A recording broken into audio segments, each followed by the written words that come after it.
Now we're nearly on time to open the floor, and it's very, very important what is going to happen in this seminar, because the team which are there, are quite impressive in terms of shaping the economy, shaping the digital world, shaping the social system of our culture. And it's not by case that this meeting is actually hosted by RAI as a public broadcaster. Mr. Viola has reminded us how much we are responsible of the content which we produce and we broadcast. We have more and more responsibilities in what we do and how we do, and that's why we actually want to reflect this debate also with the digital platform. And I leave the floor immediately to Tobias Schmidt, President of ERGA, and of course, knowing that the two main questions which for me are actually coming out of this debate are reaction from the platform and from the digital, let's say, community, broadcasting as well as platform, and which are, if any, the shortcoming of the decision taken by the European Commission. The floor goes to Tobias Schmidt. Thank you. Thank you very much. I hope you can hear me all, and to start on that way, buongiorno signore e signori, scusate ma mio italiano non basta come questa. Vorrei continuare in inglese. Unfortunately, the maximum of my Italian I have. So thanks a lot for the invitation. I'm honored to participate here, and best regards from Germany to all of you, but of course, especially to Giacomo and also Roberto Viola. Thanks a lot for the very interesting speech from the Commission. Dear ladies, gentlemen, thanks a lot for having me here. Yes, the DSA as the new regulation. I would like to come to your questions, and therefore I think it makes sense to go one step back and ask the first question: why is a new regulation needed? And therefore I think it's always important to have in mind that regulation is never a sense in itself.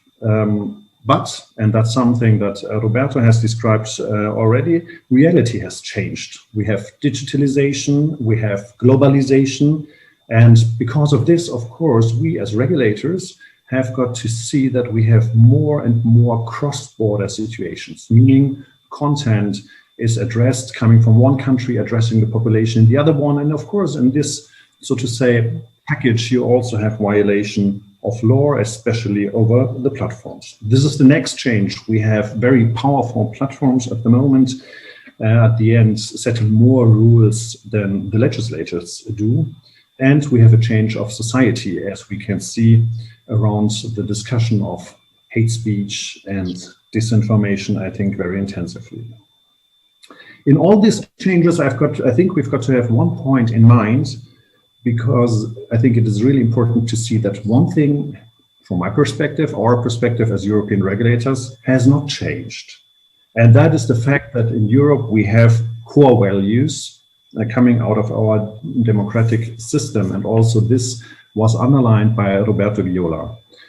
So there are still these core values for media, meaning protecting of human dignity, protection of minors, protection of users, and protection of pluralism. So that's why I think it makes sense to ask ourselves if at the moment these core values are efficient, protected by our legal system and the regulation. And if we are totally honest, then at the moment we've got to say, no, not completely. At the moment, we have a situation where we can't guarantee in all areas the protection of citizens in these values. And that leads us to the view on the reality of regulation, also important if you start with legislation. Of course, we have done one very important step also coming from the European Commission, and that's the new AVMS directive. It was the first step into a convergent regulation.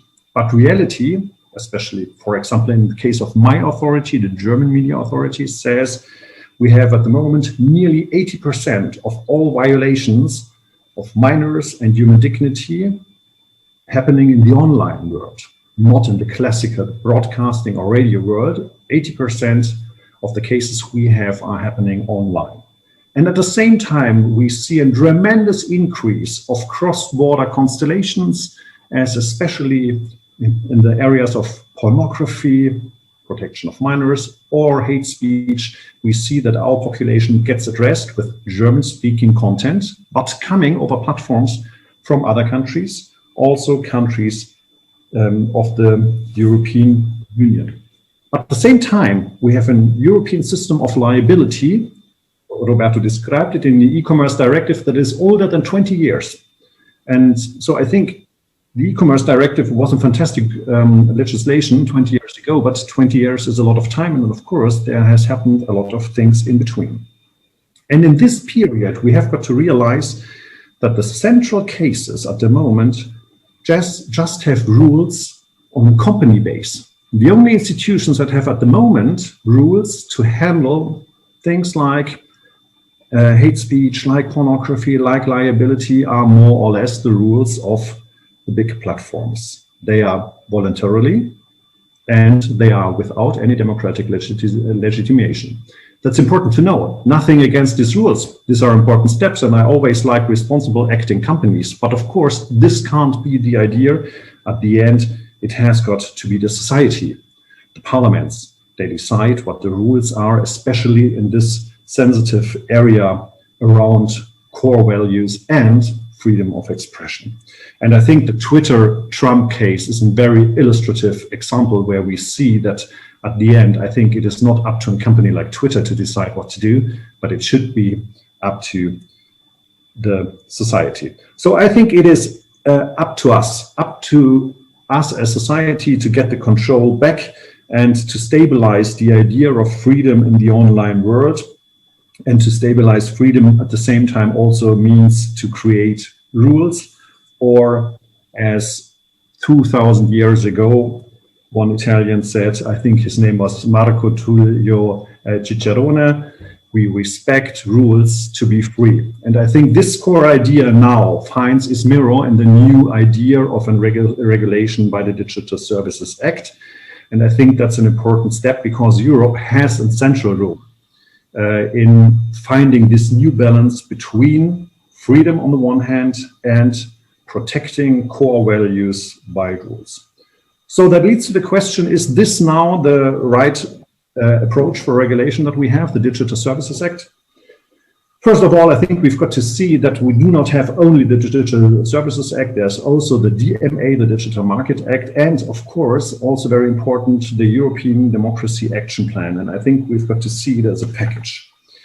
But first of all, and I hope that's okay for you, I've got, of course, to make a little advertisement break for European regulators, because the first step of finding solutions came from us, from the European media regulators. Since the beginning of this year, we have an agreement in between us how to act in all the cross-border situations and how to help us in between the European media regulators to handle cases that are attacking our population. This is the so-called Memorandum of Understanding in between all European media regulators, and that gives me the opportunity to give thanks to the authorities that have worked on that. And the leading authority beside Ireland working on that was the French CSA.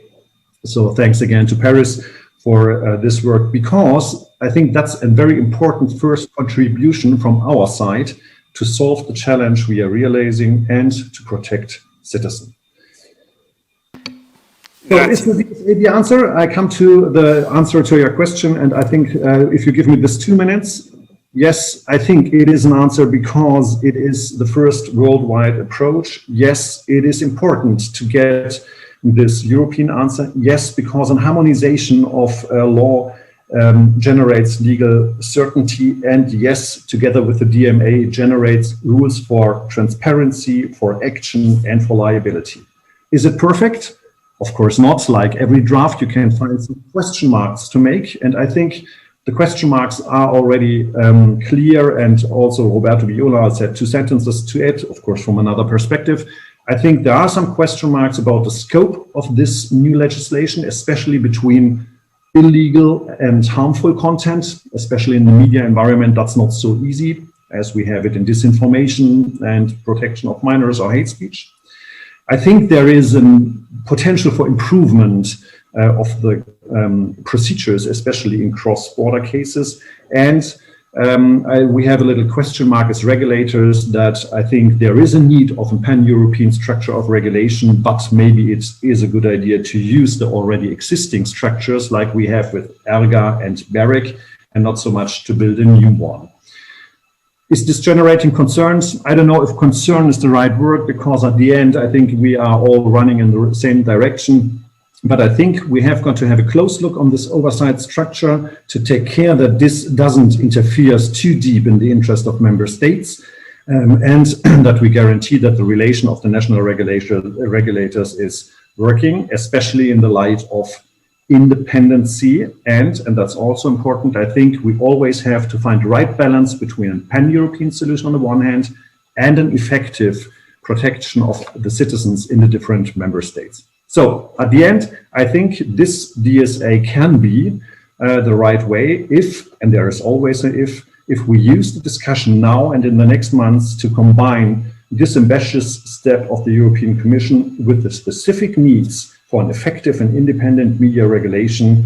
And I think this is important, and therefore it's important to know that media regulation is about media and not about selling shoes, and that makes a big difference.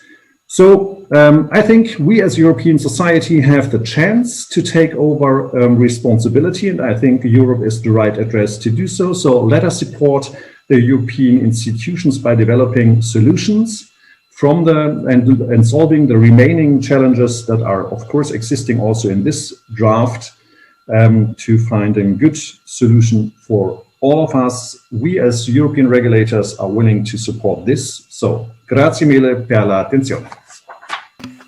Grazie Tobias Schmidt.